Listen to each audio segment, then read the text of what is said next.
And today's insight from Team Innovate is it's from me, Keith Blakemore-Noble, in the life coach seat.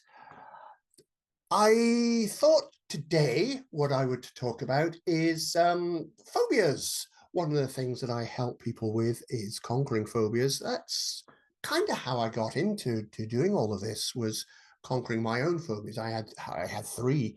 Now I don't, and it's lovely. And that's how I know the power of this stuff. I know that it works. I thought it might be interesting to take a look at phobias kind of from the perspective of where on earth do they come from, and can we really get rid of them? Because sometimes people will say, well, yeah, I get that sometimes people can conquer their phobias, but mine's really strong, and that probably means it can't be overcome. We're going to take a look at why that is not the case, why in fact the reverse is the case. But first things first, where do phobias come from? Phobias, fears, I'm going to use the term interchangeably. They're not uh, d- completely interchangeable. A phobia is an intense, irrational fear of something. So a phobia is a specific type of fear. It's intense, so it's not just a "ooh, don't like that." It's the heart beating, the cold sweat, the feeling terrified, running at the thought of it, or even freezing on the spot. It's really intense feeling, and it's also irrational. Now that's not to in any way do down the experience of the person with the phobia. Absolutely not. All I mean by irrational is it's a fear of something that poses you no threat. And as someone who's had three phobias, most people with phobias know it's irrational. We know that thing doesn't pose us any actual threat, but it doesn't make it go away. It doesn't make it any easier. You see, what's happening is there's two parts of our mind. We've got our unconscious mind and we've got our conscious mind. The unconscious is the part that does everything for us. So when we eat, sleep, breathe, talk, all those sorts of stuff, they're done by the unconscious. Everything we do is done by the unconscious. Our conscious mind is our bits. That's your awareness. When you're aware that you're thinking, or when you're aware of things, that's your conscious mind processing it. And the conscious mind sort of sits on top of the unconscious mind. And the conscious mind, because it's dealing with higher level thoughts and bigger things, it's a little bit slower because it's got more processing to do. Whereas our unconscious, that is really fast, and it has to be, evolutionarily speaking. If it wasn't fast and able to make decisions in an instant, our ancestors would have been wiped out. We wouldn't be here to tell the tale. So our unconscious is really fast, and it has to make snap decisions. And in the old days, I mean, like hundreds of thousands, millions of years ago, our predecessors, our ancestors, uh, lived in a world where very much there were lots of threats to life, lots of things out there trying to eat you or kill you or whatever.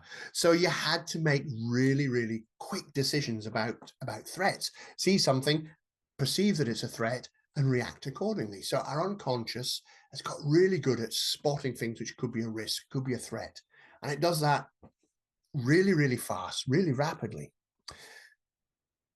I'll take a look in a moment at the ways in which we learn to be scared of things these days. So I'll take a look at that in a moment. But our unconscious is really good at going, that's a threat, bam, red alert, get the adrenaline going, let's get ready to run for our life or fight for our life. Our conscious mind sees or is aware of whatever this thing is, and it goes, oh, look, it's a whatever. No, that's all right. That's no problem. There's no threat there. It's perfectly safe. But by the time it's come to that conclusion, our unconscious mind has already hit the panic alarm. We've already got the adrenaline flowing.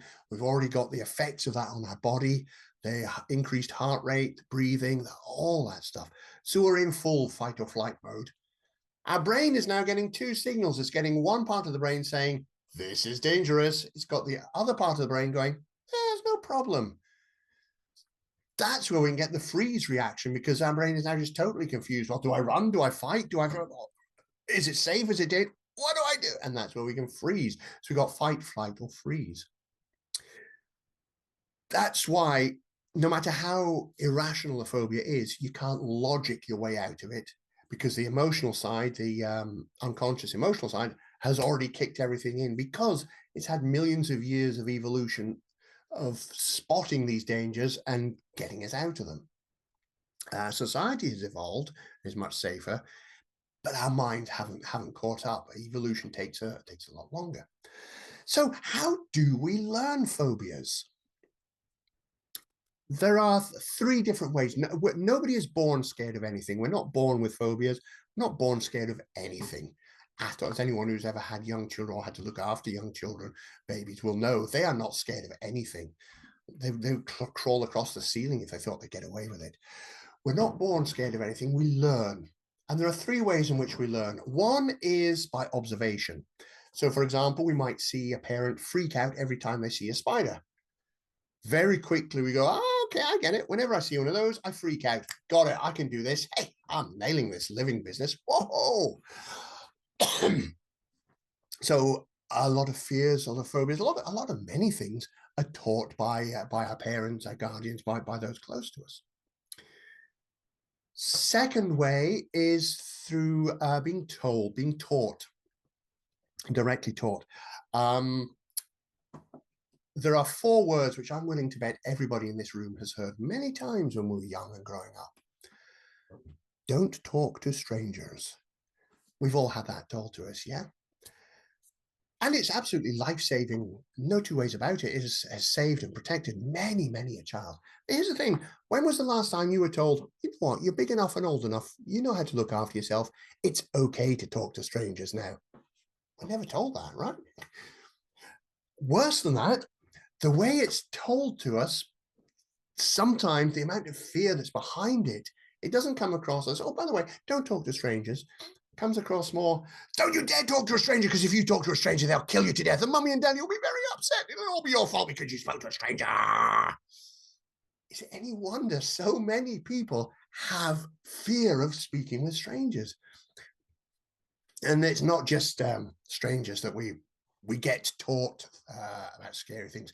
Don't do this, don't do that, don't go there. Don't get told all these things because they could be dangerous when we're young, but that kind of sinks in and stays with us forever. So we develop fear of those things. And then the third way in which we learn phobia is through direct experience. For example, suppose you're a 3-year-old and you go off out to the park with mum and dad, and they're off talking to other boring adults doing boring adulty things. So you wander off and you're having fun, and then all of a sudden a dog sees you and comes bounding up. The dog just wants to play, but you've never seen one of these things before. You've not really encountered one, and it's slobbering away, barking. All you see is this big slobber and teeth coming up towards you. You scream. Your parents, who aren't close enough to be able to reach you, start screaming at the dog to get away, shouting at you to come to them. It's a terrifying event. It sears in your mind that this thing is dangerous. It could kill you. It could eat you. Your parents are freaking out. Oh my word, this must be dangerous. Bam, that's seared in your mind that it's really dangerous. So as you grow up, anytime you see a dog, your mind replays that memory, goes, that's what we do, fear. Oh, that's the three ways we learn phobias. So how can we overcome them? We do that by changing the way in which our mind stores memories. Now, here's the interesting thing. When you remember something, you're not remembering that thing. When you remember something, you're actually just remembering the last time you remembered it, because replaying a memory destroys it, but our brain remembers us remembering it, so it takes a copy of it. But just like if you're at the cinema filming the film, you get the person walking in front of it, it changes, it distorts with what's going on. And that's what we can take great advantage of by changing the emotions associated with that memory. So taking it from a really scary memory, changing it, getting rid of the negative emotion, even putting positive emotion in there, maybe even a bit of laughter. So that next time you encounter that thing, your mind goes, checks through its list of memories. Oh yeah, we encountered a dog. Oh, we laughed. All right, I can do that. Oh, look, it's a cute little dog. In a nutshell, that's how we get rid of phobias. And that's paradoxically why the stronger your phobia, the easier it is to overcome, because in order to do a strong phobia, you had to be really good at learning how to behave. And if you're really good at learning how to do things, you can be really good at learning how to do it differently with the right guide. And that's where I come in. That, in a nutshell, complete with the fanfare, is how we go about changing fear, helping people to conquer fears and phobias. If you want to find out more, get in touch. KeithBlakemore-Noble.com. You'll find out more. Thank you.